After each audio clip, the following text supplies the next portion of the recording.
guys, here's the first recipe video for you all. I've picked a beef stew as it's a nice, quick, easy dish. I've used this every time I've tried to diet and it always serves me really well. It's quite a lot of flavour in it, it's quite filling, and you can do lots of different things with it. Right, so we're going to go through the ingredients. You'll need a bag of baby potatoes, 2 large leeks, 4 large parsnips, a head of broccoli, a large white onion, 6 sweet potatoes, 2 big white potatoes, a bag of green beans, approximately 6 carrots, 3 courgette, a butternut squash, a small swede, approximately 250 grams of mushrooms, and then I've gone for a beef casserole steak, 2 packs of 600 grams. That sounds like a lot, but by the time we finish, you see it'll make about 12, maybe 15 portions, meaning you're having less than 100 grams. Okay, so I use a large stock pot. Now, I know a lot of people maybe haven't got a stock pot this big, so if you've got a smaller pan, maybe half all the ingredients and make less portions. The other thing that you'll need if you've got it is a decent sized colander. If you haven't got one, then don't worry, as we go on, I'll show you how to do it without one. Okay. Right guys, the next stage is I've put 5 litres of water in my pan and got that on the boil. While that's coming to the boil, I've prepped my meat. Now all I've done is I've diced it into nice even cubes and I've removed as much visible fat as possible. Not only to make it healthier, but we really don't need a lot of fat in this dish as it will just sit on the surface and isn't actually that nice, doesn't really add anything.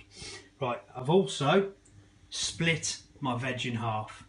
The only thing I haven't split is the mushrooms, which I'm going to use all of the mushrooms in the first phase, and the baby potatoes, which I'm going to use all of those in the second phase, as I've already got the large white potatoes in with the first phase. Right, so into my colander, I'm going to tip all of my beef. Like I say, if you haven't got a colander this large, then we're going to put it directly in the pan, and I'll show you how to deal with that in a later phase. Right, all I'm going to do with that then is put it directly in my water, and I'm going to bring it to the boil as quick as possible, nice and high. Right, and into that I'm going to add 2 beef stock cubes. Now I use this Knorr rich beef stock pot. I'm going to just drop both of them into the water.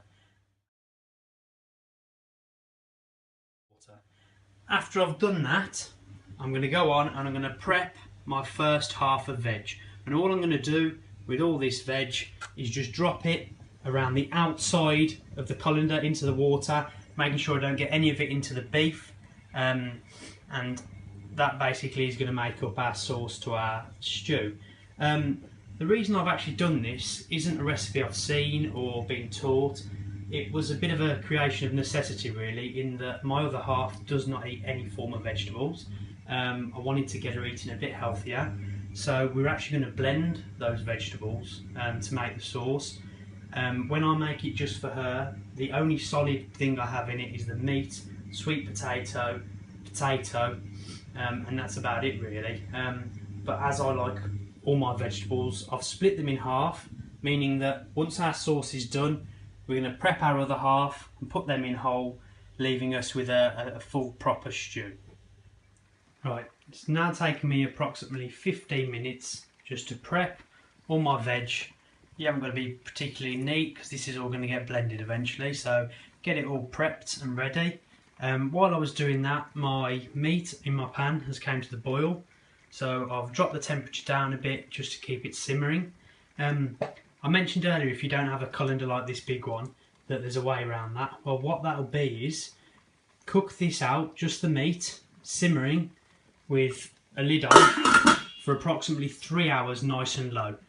So on mine it's induction hob, so it's very effective. It's about number 3. And as I say, all you're looking to do is get it slightly bubbling, nice and simmering, nice and slow for about 3 hours. At that point, take all of your meat out and keep it on the side, and do this next stage. For those of you that haven't got a colander, all I'm going to do is literally take my prepped veg, and place it around the outside of the colander, so in the separate to the meat.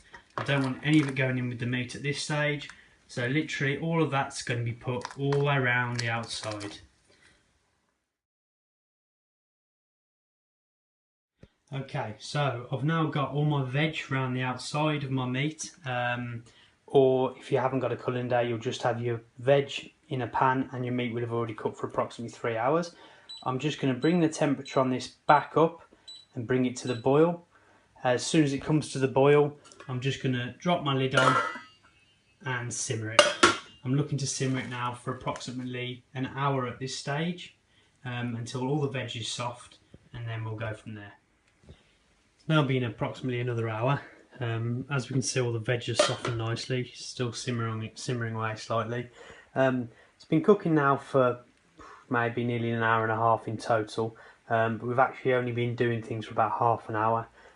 So you've got a lot of time in between to do whatever you fancy. I quite often cook on a Sunday while the football's on. The next stage is if you've got a stick blender like this, we're basically going to blend it while it's still in the pan.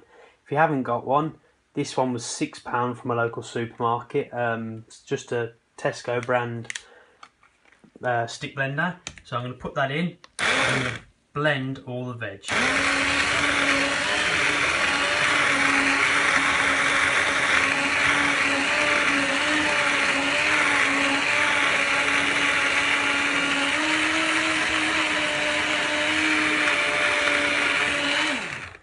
It'll take a bit of time, take some stirring and moving around just to get all the veg. If you've not got a lot of room, you can always just take the colander with the meat out temporarily while you blend it.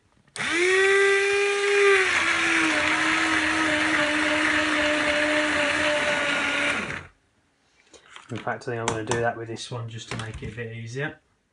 Right, I've removed the meat colander, I'm just going to blend it. Obviously, if you've pre-cooked your meat because you didn't have a colander, then you'll obviously just be able to blend it from this stage.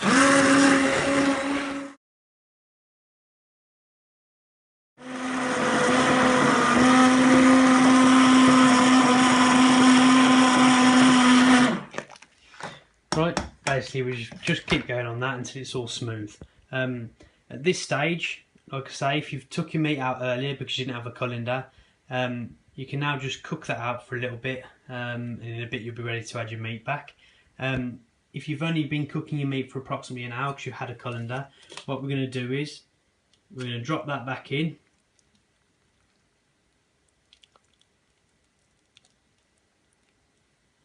We're just going to let that cook out. So you're looking to nice and slowly cook that. I'm going to leave the lid off mine just to reduce it and strengthen the sauce a little bit. And we're looking to cook it for another 2 hours, stirring occasionally. And then we'll be at the same stage whether you've got a colander or not, basically, with the meat being cooked for 3 hours, and we'll finish it off from there. Okay, just to quickly show you, this is after my meat's been added properly. Remember, if you've not got a colander, you don't need to add your meat yet at this stage. All we're looking to do is reduce the amount of stock in the pan. If you have got a colander and you put your meat back in, well, keep it nice and low like this, so it's just gently bubbling. We don't want to cook the meat too fast, otherwise it'll go a bit tough. And then, like I say, if you haven't got meat in, half an hour, 45 minutes just to reduce the sauce. If you have got meat in it, then you're looking at 2 hours to make your total cook time approximately 3 hours. It's now been reducing for approximately 2 hours, and as you can see, the levels have dropped right down from right near the top. It's going to give us a stronger flavour and thicker sauce. I've tipped my meat out into it just, and while it was reducing, I've prepped all the second phase of vegetables. Basically, if there's anything you don't like, now's the stage to leave it out. The original stage, you might as well leave it in because there's no strong flavours in it that you'll be able to tell. So leave it in then and take it out now when you've got your whole pieces. I've been a bit neater as all this is going to stay whole. And all I'm going to do is tip that in, and then once all that's in, I'm going to cook that basically until all the veg is soft, which should take approximately 45 minutes. We've got some root vegetables in there like the swede that'll take a bit longer, so 45 minutes roughly should be good enough. I'm going to turn that up, get the heat back into it, and I'll turn it down just to simmer it, get all those vegetables cooked off. And at that stage then you just want to season it to your own taste really. Obviously, as you can see by the size of this pan, I'll probably actually get more than 12 to 15 portions. You're probably looking at close to 20 portions.